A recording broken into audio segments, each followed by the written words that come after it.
I feel like I want to start off with this because I feel like with linebackers in general, I think there's probably the biggest disparity on how certain people feel about certain players. You definitely hear about certain players that some talk as though they are, stars that other people feel like are not very good. Like I think about Devin White, for example. There's people that think that he is a superstar, and people think that he isn't even an NFL caliber linebacker. You have people like Roquan Smith that some feel as though is, I think most people feel like he's good, but maybe inconsistent. But then there's some people who think he's, the next Ray Lewis. So what do how do you evaluate this position? It's such a difficult position to evaluate. And so for Quay Walker, he is, in my opinion, another guy that some people absolutely love his tape, whereas some people not so much.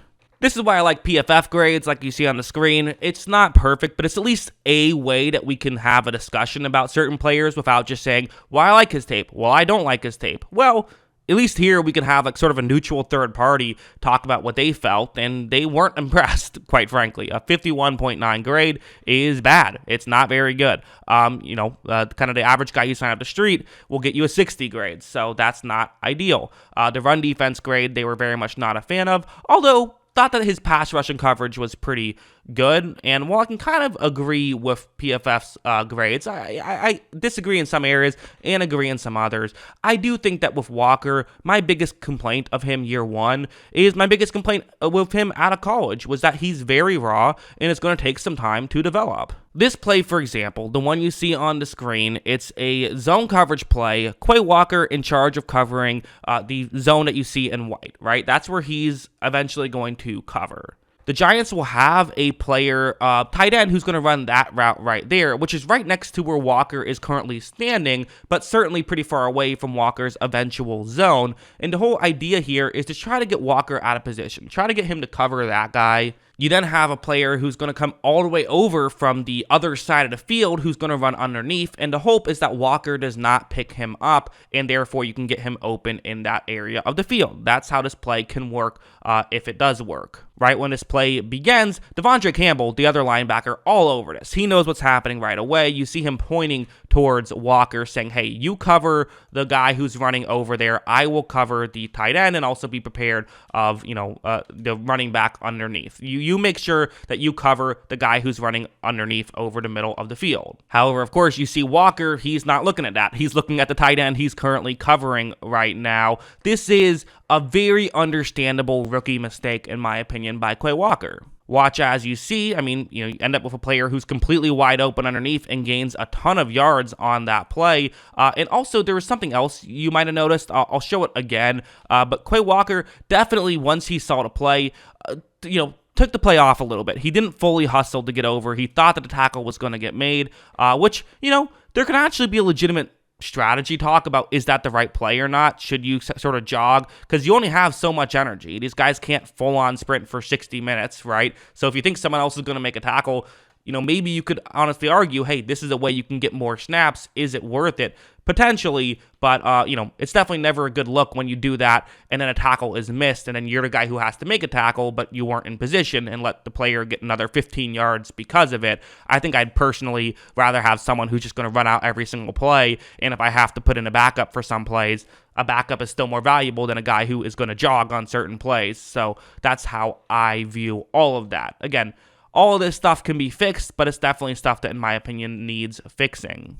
Okay, let's talk about the run defense now, right? That was what PFF really crushed him for. So how fair is it to blame him for it? Here's just what he does. Here's what I noticed when I watch his tape, and I'll let you kind of be the judge on if you're pro or anti this. So, okay, so you see the guard. He's going to go up and block Quay Walker. He's not blocking anyone else. There's no double team here. He's just going to eventually get up and block Quay Walker. Watch how right when this play begins, you see that Quay Walker pretty much just lets offensive linemen block him. That's pretty much like his strategy.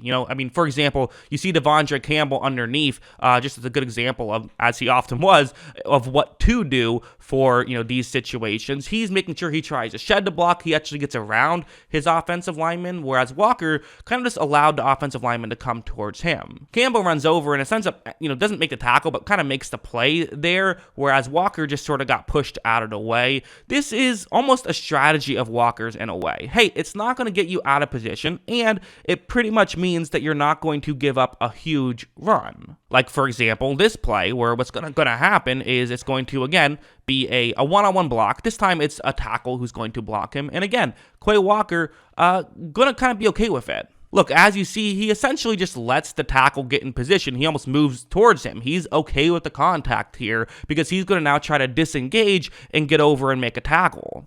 In fact, as you see, that's exactly what he does, and it seems like this is a legitimate strategy that Walker has implemented here. The issue is that was still an 8-yard run, which I don't think you necessarily want to be giving up consistently. Or maybe you do. Maybe you say, hey, I want my defensive linemen to be able to make these tackles at the line, and if they don't, I'm at least going to make sure that I don't give up. I don't make my safeties have to make a play. I'm going to be the one who makes a play, at the second level. Don't let them get up to the third level kind of mindset.